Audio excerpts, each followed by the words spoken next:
Me enlisté en el ejército en el 83. Actualmente estoy retirado, pero en los casi 30 años que estuve activo aprendí varias cosas. Si ustedes piensan que aquí en México no existen instalaciones secretas, están muy equivocados. Claramente no puedo revelar ubicaciones exactas, pero sí puedo comentar que las organizaciones criminales no son los únicos que utilizan las zonas boscosas para realizar ciertas operaciones fuera del ojo público. Tampoco crean que se tratan de instalaciones complejas, donde se llevan a cabo grandes proyectos. Estas bases sirven más como nada de sedes de cuerpos de inteligencia. En algunas ocasiones, el servicio secreto ha resguardado ahí altos funcionarios cuando se presentan situaciones de verdadero peligro. Una cosa peculiar que ocurre cuando a uno le toca hacer guardia perimetral, y es que suelen ocurrir encuentros con ciertos seres misteriosos. La gran mayoría de las ocasiones eran encuentros sin importancia, pero había una base en particular donde los encuentros eran más significativos y hasta peligrosos a veces. Esta base se encuentra cerca del punto donde colindan 3 estados, Oaxaca, Puebla y Veracruz. Aún recuerdo la primera vez que acudí al sitio. No es fácil acceder, por cierto. Todo el equipo y armamento que llevamos lo hace todavía más complicado. Además de que dimos muchas vueltas innecesarias. No tenía ni la más mínima idea de qué iríamos a hacer en aquel lugar, ni del por qué estábamos ahí. En aquella ocasión, un compañero que ya había estado antes en el sitio, me dijo que tuviera mucho cuidado con las cosas. Yo le dije que los animales no me asustaban. Él me miró muy serio, y me aclaró que no era ese tipo de animales de los que me debía de cuidar. No tuve ningún encuentro extraño esa vez. La segunda vez que me tocó ir a esa base, ya nos transportábamos en helicóptero. No hay necesidad de llegar a pie, pero lo hacen cada que algún activo nuevo tiene que visitar el lugar por primera vez, y dan tantas vueltas que confunden a la persona para que no le sea fácil llegar ahí. La operación siempre es la misma. En cuanto llegamos al punto de control, un hombre se queda en la entrada, y los demás desplegamos 3 perímetros alrededor de la base, y apenas me estaba dirigiendo a tomar mi posición en el perímetro. Pasé al lado de un tronco caído, cuando noté que había algunas piedras un poco grandes, acomodadas de tal forma que hacían un círculo casi perfecto. Otro día me había tocado en el perímetro central, en el que está 1 kilómetro.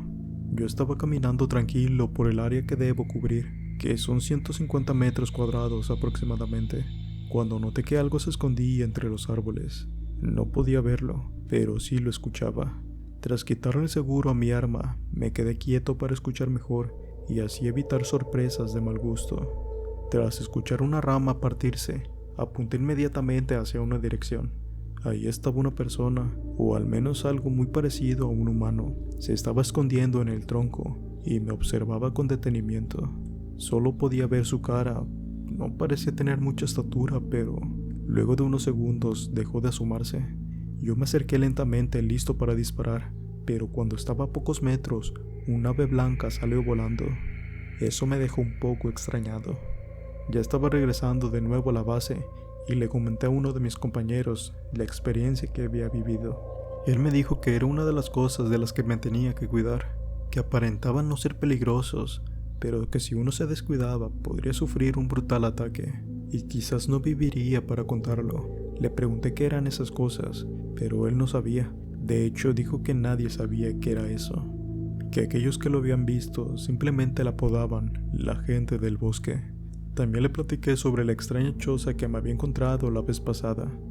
Me dijo que esas cosas vivían dentro de ellas. Inmediatamente pensé que eran brujas y se lo dije, pero él me contestó de que se trataba de algo muy diferente, de otra naturaleza. Aquel año me tocó ir a la base como unas 9 veces en total. Algo curioso es que nadie habla de esto, ni entre nosotros mismos. Nadie nos dice que no podamos controlarlo, al menos a mí nadie me lo prohibió. Por eso accedí a narrar mis experiencias, pero cuando alguien intenta sacar el tema durante la comida o algún otro momento, se puede sentir como el ambiente se pone tenso y nadie quiere seguir con la plática. Es como si quisiéramos fingir que en el bosque no ocurre nada raro. Lo más que llega a ocurrir es cuando alguien dice, oye, yo he visto eso o escuché lo otro. Le responden que sí y hasta ahí termina todo. No se intercambian opiniones ni comentarios. En fechas posteriores me tocó escuchar bastantes veces una especie de risas. No lo tengo muy claro, pero sonaba similar a una hiena. Hasta donde yo sé, aquella zona no hay hienas ni de chiste. Así que lo que yo estaba escuchando era la gente del bosque. De vez en cuando yo le preguntaba a los compañeros si lo habían escuchado, y la mayoría de ellos me decía que sí. En una ocasión que fuimos a pie, nos encontramos con una escena bastante inquietante. A los pies de un árbol estaban los restos de lo que posiblemente había sido una fogata. Habían bastantes prendas de ropa, por lo que se trataba de alguna persona, pero lo que más llamaba la atención eran las cadenas que estaban alrededor del árbol. Había estado encadenado a ese árbol, claramente no por su propia voluntad. Seguro la gente del bosque estaba detrás de esto. Afortunadamente yo nunca sufrí ningún ataque, pero uno de mis compañeros sí, porque yo y otro compañero tuvimos que ir a buscarlo cuando dejó de contestar el radio. Lo encontramos tirado, completamente noqueado. Parecía que lo habían golpeado con una piedra o con algo más. Tenía una fractura terrible en el pulmón. Incluso hasta un trozo de hueso le había atravesado el cachete. Fue trasladado en helicóptero para atender sus heridas. Por suerte no pasó a mayores y se pudo recuperar completamente. Platicando con él nos dijo que lo último que recuerda es que escuchó la risa extraña y cuando volteó había una persona viéndolo detrás de un tronco. Luego no sabe qué fue lo que sucedió. Cuando uno piensa en bosques habitados por seres extraños, lo primero que se le ocurre son otros países, con bosques más grandes o reconocidos. Pero aquí en México, algunos de los bosques sirven como casa de seres muy misteriosos. Y la próxima vez que visites algún lugar similar a un bosque, siempre estate pendiente de que alguna persona pudiera estarte vigilando y ser una criatura de los seres del bosque. Les cuento rápidamente mi trayectoria dentro de la Armada de México. Primero empecé como infantería de la Marina, después escolta de funcionario, y luego policía naval. Inclusive tuve la oportunidad de estar en varios grupos tácticos. Era muy bueno en lo que hacía, y subí muy rápido de rango. En total estuve 25 años laborando. Estuve con licencia ilimitada, gracias a los honores que me había ganado. Luego de eso se me dio de baja, ya que decidí salirme de la Marina. Después de eso regresé a la ciudad de Veracruz con mis padres. Antes de que yo entrara a la Marina habíamos tenido algunos roces, pero para ese punto ya no les guardaba ningún rencor, ya que entendí que habían hecho lo que ellos consideraban correcto para aquel entonces. Estando ahí, gracias a mis antecedentes como marino, pude ingresar a la Policía Intermunicipal de Veracruz. A día de hoy ya no existe porque fue absorbida y posteriormente sustituida por la Marina. Al momento de ingresar me designaron al sector 3, específicamente me asignaron al resguardo de una zona de construcción residencial, que es la misma colonia en la que yo vivía con mis padres. Me colocaron ahí porque yo así lo solicité. Esa zona de construcción aún estaba en obra negra. No estaba solo. Me asignaron a un compañero, Gapi. Nunca supe si era su nombre o su apellido. Les explico el horario rápidamente que nos asignaron a Gapi y a mí. Entrábamos el viernes a las 5 de la tarde y salíamos el día sábado a la misma hora, es decir, solamente 24 horas, y así posteriormente todos los días consecuentes. Nosotros no éramos los únicos que estábamos en la obra negra, nosotros solo estábamos de apoyo esos días. Gapi y yo hicimos muy buena amistad con uno de los veladores. Recuerdo que le llamaban Don Hugo. Era un señor de la tercera edad, y desde el primer día que entramos, aquel señor nos comentó que la parte posterior de la construcción había un camino que muchos años atrás había sido usado por la condesa de Malibran. Según el señor Hugo, en esa zona de la construcción ocurrían varios fenómenos paranormales. El más peligroso era cuando se manifestaba la condesa. Para los que no conozcan quién fue la condesa de Malibran, les contaré su leyenda de forma breve. Nadie sabe con certeza hace cuántos años ocurrió todo esto, pero la creencia popular sugiere que cuando Veracruz era una ciudad amurallada, el conde de Malibran era muy popular por formar parte de la corona española. Estaba casado con una hermosa mujer. Él, precisamente por su posición dentro de las altas esferas, solía salir mucho de viaje por prolongados lapsos de tiempo. Su esposa aprovechaba cada que él salía para ir a visitar a una bruja, pues resulta que la condesa no podía tener hijos y el conde claramente necesitaba tener descendencia. La bruja le dijo que una hechicera le había lanzado una maldición precisamente para que no pudiera tener hijos. Lo que estaba ocurriendo era que la condesa no solamente aprovechaba la ausencia de su esposo para ir con aquella bruja, sino que en varias ocasiones se acostaba con jóvenes marineros. Y no solo eso, sino que de vez en cuando ella mataba a sus amantes para poder bañarse en su sangre. Resulta que uno de esos marineros, de los cuales corrieron con suerte de no ser asesinados por la condesa, era hijo de una hechicera. Había sido ella quien le lanzó la maldición a la condesa, pero no lo hizo para privar al conde de tener descendencia, sino que la hechicera lo que no quería era que su hijo fuera a embarazar a la condesa, porque si el conde se llegaba a enterar, podía costarle la vida al joven. Y aunque aquella hechicera era muy poderosa, la bruja lo era más. Por lo tanto, a petición de la condesa, pudo romper la maldición que no la dejaba tener hijos. Poco tiempo después logró quedar embarazada y tuvo un varón, pero a pesar de que debía estar al pendiente de su bebé, ella siguió invitando a hombres a estar con ella mientras su esposo no estaba. Un día el conde volvió antes de lo previsto, descubriendo en ese momento la infidelidad de su esposa. Entonces él, sin pensarlo dos veces, sacó su afilada espada para matar a la condesa y también a su amante. Con su uniforme manchado de sangre, les ordenó a sus sirvientes que se deshicieran de los dos cuerpos. Lo que ellos hicieron fue arrojar los cadáveres a una fosa habitada por cocodrilos. Los animales borraron todo rastro de lo sucedido. Sin embargo, la cólera del conde no terminó ahí. Se convenció de que el bebé no era hijo suyo, y por eso también ordenó que la criatura fuera arrojada a los cocodrilos. Fue de esa manera que nació la leyenda de la condesa de Malibran, una mujer que se bañaba con sangre humana por recomendaciones de una bruja. Entonces, según Don Hugo, el fantasma de esa mujer se aparecía en la parte posterior de la construcción. Gaby y yo conocíamos la leyenda de la condesa.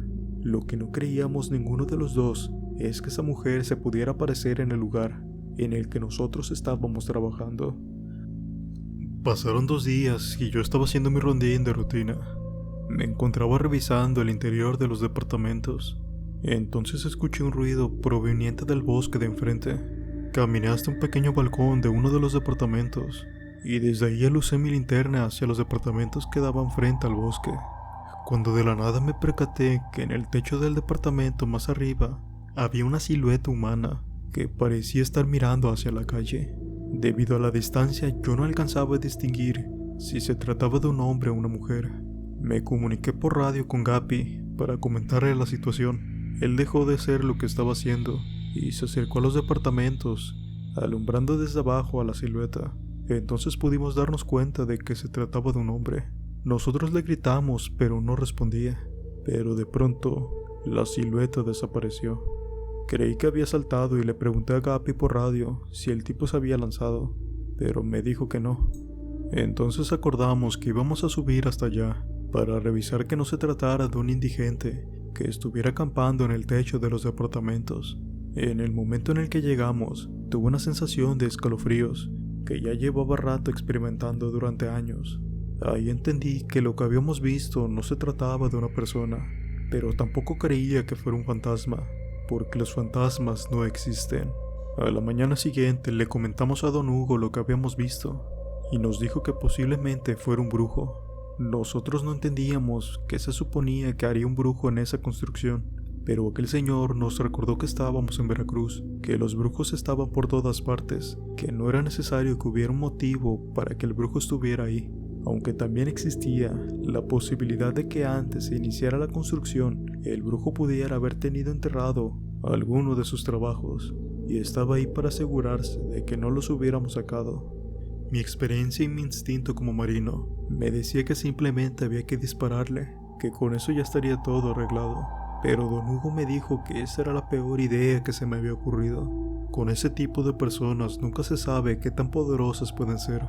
Habían muchos que eran inmunes a las balas, entonces si yo le disparaba y resultaba ser uno de esos, lo único que yo iba a conseguir era que el brujo me lanzara una maldición. Podría acabar con mi vida fácilmente, o aún peor, con la vida de mis seres queridos. Así pasaron varios días, hasta que una tarde mi compañero y yo íbamos entrando a turno. Nos encontramos a Don Hugo. Ella iba de salida y nos dijo que se había aparecido la condesa. Se me hizo muy extraño verlo nervioso, ya que él ya sabía que se aparecía esa mujer por aquí, pero luego nos comentó que era la primera vez que la miraba personalmente. Nosotros creímos que estaba exagerando un poco, pero don Hugo nunca volvió a regresar a trabajar, porque murió esa misma noche. Una madrugada como a las 3 de la mañana, empezó a caer una leve llovizna. Forzosamente tenía que ir a la parte posterior de la construcción. Desde esa zona podía ver un terreno que estaba atrás. Era una familia que vendía quesos, por lo tanto tenía sus corrales de vacas. Pero como nunca antes, las vacas empezaron a hacer mucho ruido. Se supone que deberían estar dormidas, pero el ruido que estaban haciendo no era normal. Era como si algo las estuviera asustando. Algo paranormal estaba ocurriendo y podía sentirlo. Entonces de entre las vacas salió una figura blanca. Era la silueta de una mujer. Estaba avanzando hacia mí. Corrí lo más rápido que pude. Posteriormente caí al suelo. Logré levantarme para correr, pero volví a caer nuevamente. Pero afortunadamente, Gaby llegó en el mejor momento. Le comenté lo que acababa de suceder y me dijo que él quería verlo, y con su linterna en mano corrió a revisar. Unos segundos después, regresó pálido del susto. Recuerdo muy bien lo que me dijo Gaby. Nada más ver su rostro todo torcido, se me arrugó el cuero. Después de esa noche, la condesa empezó a aparecer a diario. Nadie sabía cuál era el motivo. Todos los veladores la veían también. Por eso daba miedo ir a revisar la parte posterior de la construcción. Debido a las múltiples quejas de los veladores, la persona encargada de coordinar todo lo que tenía que ver con obra negra decidió acudir con un sacerdote para pedirle que fuera a dar una vuelta por el terreno. Pero dijo que la carga energética maligna era tan abundante en la parte posterior del lugar que él no podía hacer mucho, ya que esa clase de entes solo pueden ser expulsados cuando se manifiestan, y él no iba a acudir en la noche. Entonces solo nos dio la recomendación de que cualquiera de nosotros que tuviera que pasar por esa zona, lo mejor sería llevar alguna cruz y agua bendita. Gaby y yo nos quedamos conformes, y el viernes que nos volvió a tocar ir a trabajar, se nos ocurrió una brillante idea. Conseguimos 2 varillas, también un poco de alambre galvanizado. Amarramos 2 varillas, tal forma que formaron una cruz. Al velador que le tocó acompañarnos durante algunas horas de turno, le pareció buena idea quitar su rosario que él llevaba puesto, y lo dejó colgado en la cruz, hecha de varilla. Aunque no lo crean, a partir de ese momento, la condesa dejó de aparecerse. Y solo para estar seguros que la cruz de la varilla había funcionado, decidimos quitarla durante una noche. Y justamente esa noche, se apareció la condesa. Entonces, para la seguridad de todos, decidimos colocarla de nuevo. Algún tiempo después, Gaby y yo fuimos resignados para cumplir con otras labores, y desde ese entonces, ya no hemos trabajado juntos.